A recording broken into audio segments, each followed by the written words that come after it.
စာဆိုတဲ့တရားကကြီးမားတာမှန်ရောတေချာစွာဆောင်ချိန်လို့သာမကိုမညိုဘဲမလာနိုးဟိုစံပမာဖို့မြစ်တာဖြန်းမှာလမ်းစံလေနာရော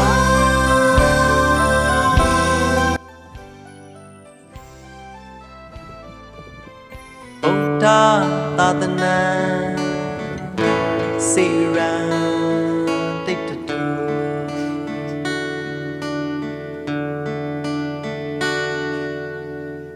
ဘုရားဤဓမ္မတရားတွေကို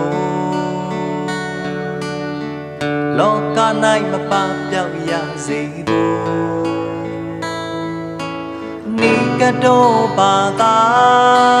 စေကဖို့ဆိုတာသာသနာမကွယ်ဖို့အဓိကအရေးပါ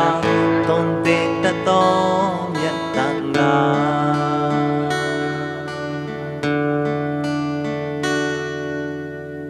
လူဘဝခဏရတဲ့အခိုက်တမ်းမှာဗုဒ္ဓရဲ့တရားနဲ့မွေးတန်ခါ229သွေဝိနည်းတိတ်ခါတွေစောင့်ထိန်ငါကြင်ကြံလို့တကယ်မြတ်သာသနာကိုတွန်းရှိရရည်ရွယ်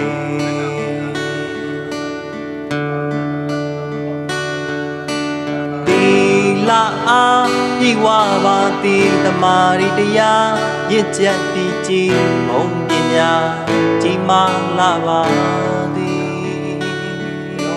ရှင်ယဟန်အစပြုကတိဆရာတော်များနှင့်များတန်ခါသည်ဒုသာသနာမှာဖို့ထိုက်ရတနာမည်